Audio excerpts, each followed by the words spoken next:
I had coffee with a friend last week, a friend, not a client. She's a teacher, 2 kids, and she said she and her husband are actually going to wait until the spring market to buy. And let me quote her exactly. Everyone says the market comes back in the spring. And so I put my coffee down and I said, well, who's everyone? And she couldn't answer. We kind of had a laugh, but really, who is everyone? And that's kind of the problem.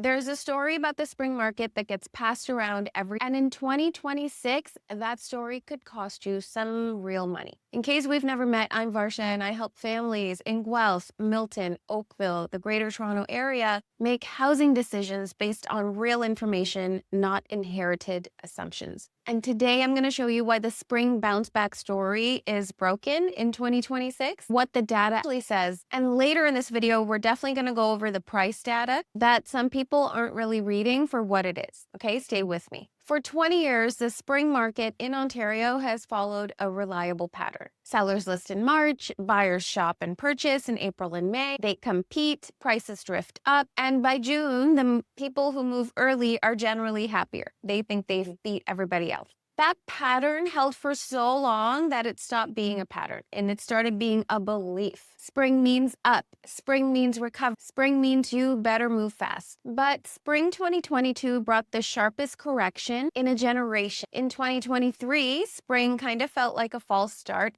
And in 2024, 2025, spring was flat. So there's been 4 consecutive years where that spring story has kind of failed, and yet people still repeat it. For example, my friend heard it from her parents. I've heard it from other professionals or friends. Her parents heard it from their realtor, and that realtor heard it in the market that they worked in 15 years ago. But that stops being data and it starts being simply a tale. So let's look at some of the real numbers to kind of replace that story. In January 2026, home sales came to 3,062, so just over 3,000 sales in the Greater Toronto area. That's down 19% from January 2025. Active listings hit almost 18,000, and days on market, we're sitting at 67 days, which is up from the average of 55 days a year ago. So nationally, about 36,000 homes were sold on a seasonally adjusted basis. And that's down over 12% year over year. The national sales to new listings ratio also went down. It dropped by 45%. Now, here's the part I really want to focus on and that not everybody will actually see. CREA, so the Canadian Real Estate Association, is forecasting Ontario sales to rise over 8% this year. That sounds like good news. More sales, activity returning, that's the bounce back. Except the same forecast says this, and I need you to really hear this. A rebound in sales will not mean a rebound in price. Let me say that differently. More sales, but same or lower prices. Okay, so we're not guaranteeing a higher price just because of more sales this spring. But why is that?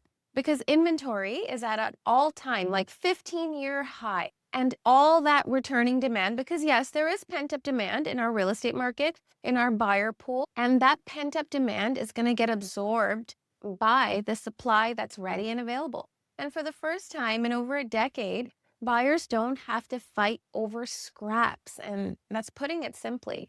People believe that when sales activity goes up, sales go up, the prices follow, right? It's a direct correlation. And in a supply-constrained market, that's usually true. More buyers, fewer homes, prices climb, simple.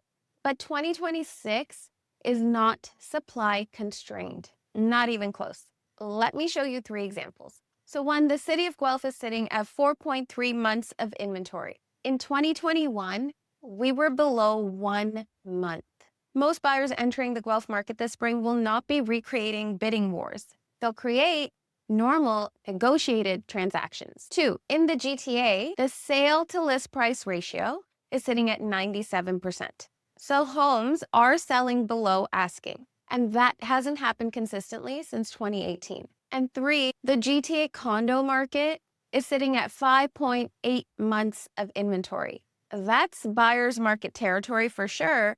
And even if condo sales pick up, with the sheer volume of available units, that doesn't automatically mean the prices are going to start creeping up too. So when someone tells you Spring is coming, prices will recover. I urge you to ask them, where's the supply shortage? Because without one, more demand just means more transaction, but likely at the same, if not maybe even lower price point. So now the pricing data that I promised you, and this is where it gets kind of interesting. The GTA average sale price in January dipped under $1 million, approximately $973,000, and that's down 6.5% year over year. Detached homes in the GTA averaged at about 1.3 million, and that's down 7%. The semi-detached market dropped almost 10% to 946,000, and condos averaged at around $600,000. In Guelph, the overall average is around $715,000, with the detached segment sitting at around $800,000.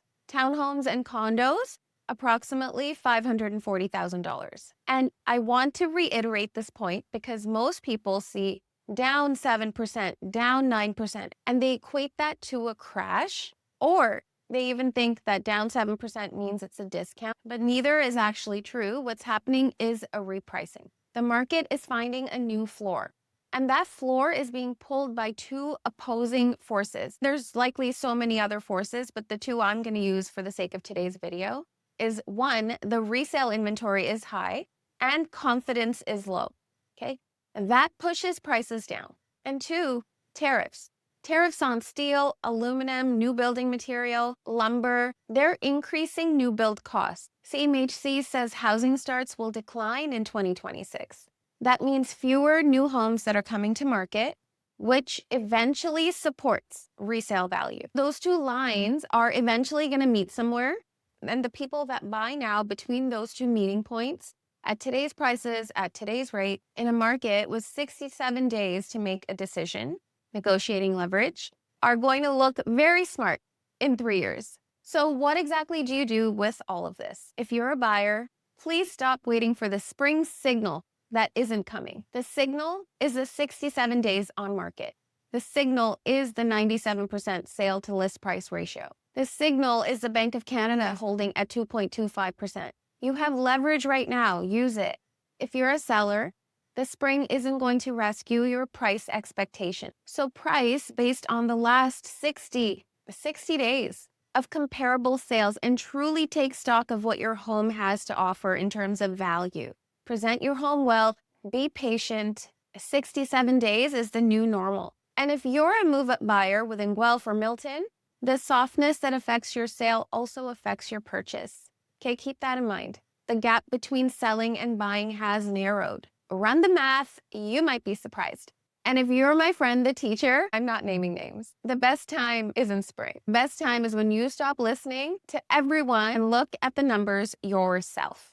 There's one thing I haven't told you, and it's the thing that replays in my mind over and over again. And it's for people that wait for the perfect signal, okay?